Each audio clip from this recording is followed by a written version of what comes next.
She's the lady in charge of the Uwezo in Nakuru Town East constituency. And today we are happy that we were able to give a record 3.7 million shillings to we have the chair. We have the chair of Uwezo, kijana anaitwa Brian, na yeye ndio chairman wa kamiti ya Uwezo Nakuru Town East constituency. Of course, it's a combination of selection of people from Nakuru Town East constituency and the women rep. This girl, she's an intern at the Uwezo office in Nakuru Town East. And of course, we have this young man here representing the office, Elijah, representing the office of the women rep. As you know, the law stipulates that Uwezo, the committee, is a selection between the constituency office, member of parliament, and the women rep. So we were here as a team today. Proudly today, we've been able to give checks worth 3.7 million to, I think, 37 women groups. And the Uwezo Fund, as you've known, is a fund that was started a long time ago that is usually assists women groups at the ward level to start up their businesses. Of course, it's we would call an intern place where women start learning how to do business. And the Uwezo, by law, the list that is given by Uwezo is 50,000, and the highest is 500,000. And today we had all those categories from 50,000 all the way to 500,000. And of course, for you to get to 500,000, it is a combination of having taken maybe twice or thrice or four times, and you refund. Just the recent report that came from the Kenya Bureau of Statistics, Nakuru Town is among the top payers of Uwezo Fund with a record of 80%.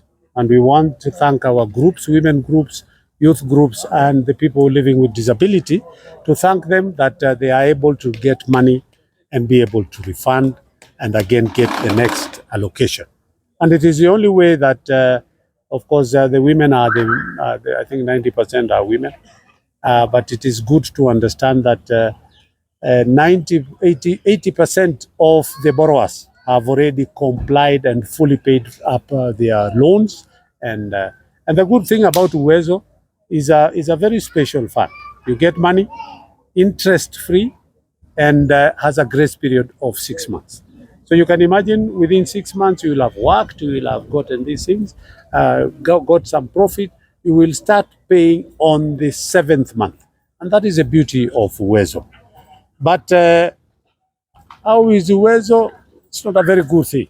Uwezo is a good thing in one side, but again, not, because 50,000 for a group of a team that has the others who are 20 women group, others 15 special girls who have come together. It is little money, 50,000 and up to 500,000. And as a member of parliament, I've advised them that it is important for them to register companies. Register companies and avail yourself an opportunity of for you to go for this, it's not called ngafi, the 30% agpo. That is where money is. That is where all government institutions do, and every government institution must set aside 30% to go to the special groups, that is women, youth, and people with disability. And that is where the money is. So I've advised my self-help groups, women, youth, and people with disability. I've advised them to go for companies. And to register a company is that cheap these days. Only 10,750. You are able to get your certificate of incorporation. What had happened in the past is that the AGPO group, the special groups, much as they had the certificate of incorporation, they were again got some hurdles or barriers ahead there, where you have to have 4 different certificates from National Construction Authority. I'm happy to pronounce to the women today that I did move an amendment in the National Construction Authority in Parliament which went I started last term, but it didn't reach to getting a signature of the president. So we are also requesting the president that to ascend his signature on this very important amendment that got parliament approval, so that our women, once they get their certificate of incorporation, then they are not again getting a barrier, or you are not curtailed by the 3 certificates that you have to go to get from National Construction Authority. So what did I do? I proposed an amendment which went through and is just waiting the president accent, is that for the startups to be given an opportunity, once you produce a certificate of incorporation, then you're immediately given that very important certificate of the National Construction Authority. And there are 3 different groups. There is civil, there is building, there is construction, all that. So that it does not become a hindrance for them to participate in the procurement of the various government institutions and government departments. Because without an NCA, the 3 certificate, you cannot qualify to participate in the tendering process. So what I did is I passed that amendment, and I'm happy to say it went through, and we are happy to say that now women, once the president accents, then but it's only for the startups and job group 8, 7, and 6. And that is where most of these categories fall. Category 8, 7, and 6. And that was approved in Parliament, and that will be a very big boost to the. The only challenge that I have told also these women group is that they need to get advice from the Uwezo office, the government Ministry of Trade and Investment. They go there so that they are given some information regarding business. It is one thing to get money.